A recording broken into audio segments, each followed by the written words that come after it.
एक प्रश्न विचारू का? हा विचारा विचारा विचारा. श्रीलंकेचा जो झेंडा आहे ना, श्रीलंकेचा, हा मग कधी पाहिलाय का? नाही बुवा, कधी गरज नाही पडली. नाही, तुम्ही कशा टीचर आहात, तुम्हाला या सगळ्या गोष्टींचं नॉलेज असायला हवं. नाही, मी नाही कधी बघितला. मुलांना तुम्ही शिकवता, त्यांचं भवितव्य घडवता. नाही, झेंडा बघायची गरज नाही पडली कधी. नाही बघितला. बरं असो, श्रीलंकेचा जो झेंडा, मी सांगतो काय आहे ती प्रोसिजर. श्रीलंकेचा जो झेंडा आहे ना, त्याच्यावरती, त्या झेंड्यावरती एक शेर आहे, शेर. आणि तो असा शेर हातामध्ये तलवार घेऊन उभा आहे. आता आठवलं असेल ना? नाही आठवलं अजून. तर तो झेंडा आहे ना, त्याच्यावरती शेर असा तलवार घेऊन उभा आहे. तर ती तलवार त्याच्या हातामध्ये का आहे? मला नाही का आयडिया, मला नाही माहित. नाही बुवा, हे बेसिक गोष्टी आहेत आणि हे बेसिक गोष्टींचं नॉलेज तुम्हाला असायला हवं, कारण तुम्ही मुलांचं भवितव्य घडवता. तुम्ही मुलांना. नाही, मला काय आयडिया नाही, मला काही माहित नाहीये. आता नाही माहिती त्याला काय बोलणार? नाहीला काय आपल्याकडे औषध थोडी आहे तेव्हा. नाही मला माहिती. तुम्हाला माहिती आहे का? तुम्हीच सांगा. बरं मी सांगतो. हा, त्याचं काय आहे ना, एक राजा होता, राजा. आणि एक राजा होता. बर. हा, तर तो राजा आहे ना, त्याला लग्न करायचं होतं. बर. हा, लग्न करायचं होतं. तर त्याचं पूर्ण म्हणजे त्याने निश्चय केला होता की मला लग्न करायचं आहे. लग्न करायचं आहे तर लग्न करायचं, तर आता मग मुलगी बघायला पाहिजे. मुलगी बघायला पाहिजे तर पहिलं त्याने प्रजेला मीटिंग घेतली आणि दरबारामध्ये सांगितलं की बाबा असं असं आहे आणि आता मला लग्न करायचं आहे. सगळ्या पुऱ्या म्हणतात ना की त्यांच्या देशामध्ये सगळीकडं पसरलं की राजाला लग्न करायचंय, राजाला लग्न करायचंय, राजाला सुंदर मुलगी पाहिजे आणि राजाला लग्न करायचं आहे. सगळीकडं धिंगाणा उठला. मग राजाने सांगितलं की मला सुंदर, सुशील आणि चालाक, चातुर्यवान अशी मुलगी पाहिजे. आणि एकदम म्हणतात ना की दिसायला एकदम म्हणतात ना की काय म्हणतात त्याला, राजकुमारीच पाहिजे.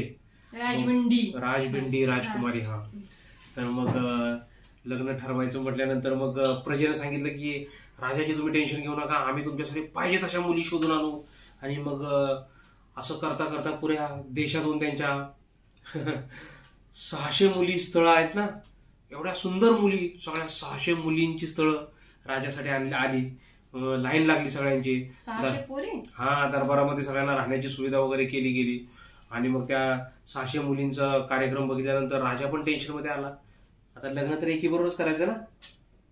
600 सांगा करतोय, एकीनेच करावं लागेल. बरोबर. मग आता लग्न एकीबरोबर करायचं म्हटल्यानंतर राजाने विचार केला की आता कसं करायचं. मग राजाने ठरवलं, एक काम करू आपण ठरवलं. प्रत्येकीला एक बीज दिलं. बी असते, एक बी दिली. आणि प्रत्येकीला सांगितलं की 40 दिवसानंतर ह्याचा मस्तपैकी गुच्छ बनणार आहे. आणि ह्याचा जो गुच्छ जी कोण घेऊन येईल तिच्याशीच मी लग्न करेन. कारण आता सगळ्याच्या सगळ्या मुली भारीच आहेत. मग सगळे टेन्शन मध्ये आले. एकीबरोबर लग्न करायचं म्हटल्यानंतर ऑप्शन तर दुसरा काय नाहीये. मग राजाने जी शकल लढवली तर ते सगळ्याच्या सगळे गुच्छ घेऊन गेले घरी आपापल्या. आणि मग तुम्हाला काय सांगायचं मॅडम, घेऊन गेले का राजाकडे घेऊन आले? गुच्छ घरी घेऊन गेले सर्वजण. आणि बी घेऊन घरी गेले आणि गुच्छ घेऊन नंतर 40 दिवसानंतर सगळेच्या सगळे राजाकडे परत येणार ना दरबारात. मग सगळेच्या सगळे परत दरबारामध्ये आले.